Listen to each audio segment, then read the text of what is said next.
Good morning all of you. मैं विभा मिश्रा, प्रवक्ता राज शिक्षा संस्थान। आज हम बौद्ध धर्म और जैन धर्म के विषय में चर्चा करेंगे। 6वीं शताब्दी ईसा पूर्व हमने देखा कि राजनीतिक क्रांति का काल था, आर्थिक क्रांति का काल था, लेकिन ये राजनीतिक आर्थिक क्रांति का ही काल नहीं था, बल्कि धार्मिक उत्थान का भी काल था। वैदिक काल से चली आ रही रूढ़ियाँ, यज्ञ बलि परंपरा, इन सब का घोर विरोध किया गया और इन सब के घोर विरोध का नेतृत्व किसने किया? जैन और बौद्ध धर्म ने किया। अब हम देखते हैं जैन और बौद्ध धर्म के उदय के 3 कारण थे: सामाजिक कारण, धार्मिक कारण और आर्थिक कारण। सामाजिक कारण में हम देखते हैं कि वर्ण व्यवस्था जटिल हो गई थी, सामाजिक जीवन तनावपूर्ण था, वर्ण व्यवस्था का आधार कर्म नहीं अब जन्म हो गया था। ब्राह्मण एवं क्षत्रिय सुविधाभोगी वर्ग थे, वैश्य और शूद्र सुविधा विहीन वर्ग थे। ब्राह्मण के हाथ में धार्मिक सत्ता, क्षत्रिय के हाथ में राज सत्ता आ गई थी। वैश्य और शूद्रों की स्थिति निम्न स्तर की हो गई थी। स्त्रियां जो वैदिक काल में जिनको शैक्षणिक अधिकार प्राप्त था, इस काल में समाप्त हो गया। स्त्रियों में बाल विवाह का प्रचलन शुरू हो गया। इन सभी कारणों ने धर्म सुधार आंदोलन में महत्वपूर्ण भूमिका निभाई। आर्थिक कारण के रूप में देखते हैं कि लघु उपकरण का प्रयोग कृषि क्षेत्र में होने लगा, जिससे हल खींचने के लिए बड़ी संख्या में पशुओं की जरूरत थी और बलि प्रथा के कारण बहुत से पशु मारे जा रहे थे। पशुधन की सुरक्षा के बगैर कृषि संभव नहीं थी। तत्कालीन प्रचलित रूढ़िवादी धार्मिक व्यवस्था में इसे रोक पाना असंभव था। अतः इस धार्मिक मान्यता कर्म कांडों में परिवर्तन आवश्यक था, जो नवीन धार्मिक चिंतन द्वारा ही संभव था। धार्मिक कारण के रूप में हम देखते हैं वैदिक कालीन धार्मिक जीवन जटिल था। कर्म कांड के कारण सामाजिक जीवन कष्टमय होने लगा। उपनिषदी विचारधारा में ही कर्म कांडों, आडंबरों, पुरोहितों के विरुद्ध प्रतिक्रिया होनी शुरू हो गई थी। इन सब कारणों ने बौद्ध धर्म और जैन धर्म के उदय में महत्वपूर्ण भूमिका निभाई। जैन धर्म मूल रूप में 6वीं शताब्दी ईसा पूर्व की देन है। जैन धर्म की स्थापना और विकास में योगदान देने वाले महात्माओं को तीर्थंकर कहा गया है। पहले तीर्थंकर ऋषभदेव थे, 23वें तीर्थंकर पार्श्वनाथ थे, अंतिम तीर्थंकर महावीर स्वामी थे। महावीर स्वामी 24वें तीर्थंकर थे। इनके बचपन का नाम वर्धमान था। इनका जन्म वैशाली के निकट 540 ईसा पूर्व में एक राज परिवार में हुआ था।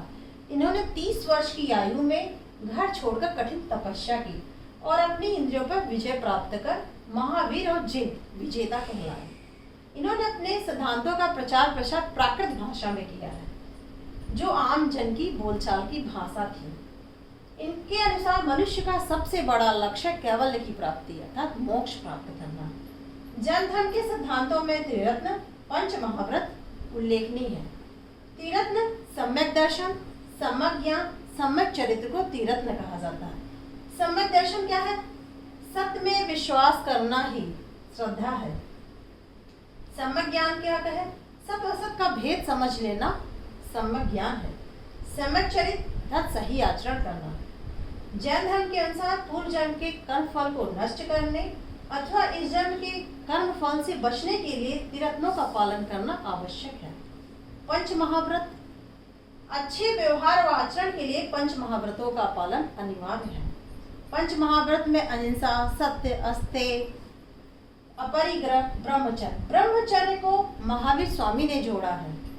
अहिंसा, सत्य, अस्तेय, परिग्रह को पार्श्वनाथ ने दिया है।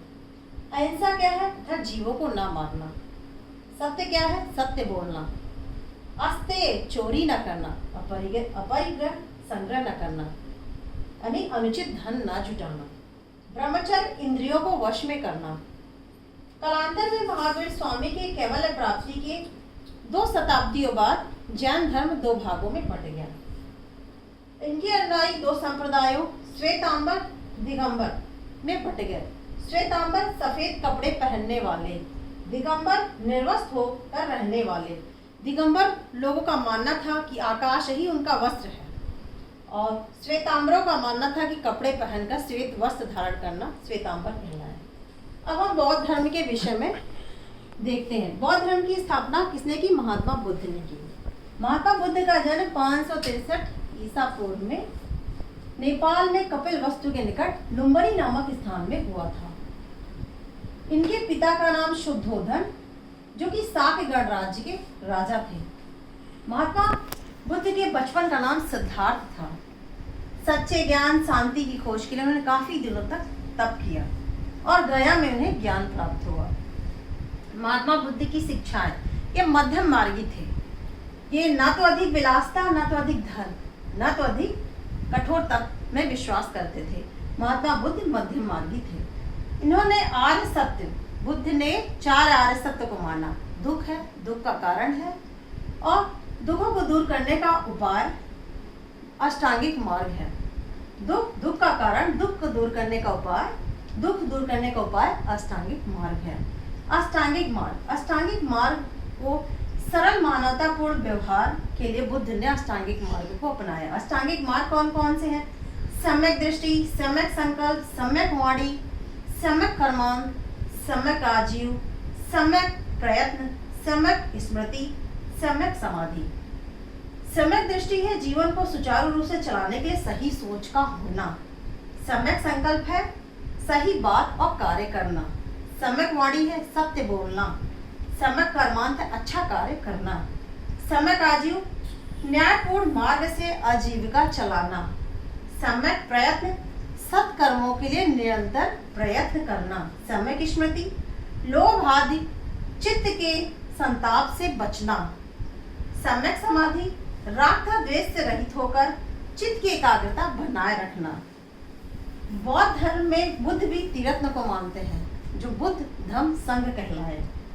महात्मा बुद्ध ने दुखों से छुटकारा पाने को निर्वाण कहा, जबकि जैन धर्म में उसको कैवल्य कहा गया है। इनके उपदेशों ने मानव जीवन को प्रभावित किया।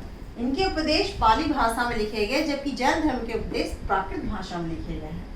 बुद्ध के निर्वाण के पश्चात बौद्ध धर्म में हीनयान महायान 2 भागों में बट गया।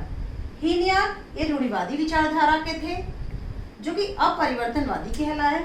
महायान ये परिवर्तनवादी कहलाए। Thank you. नेक्स्ट क्लास में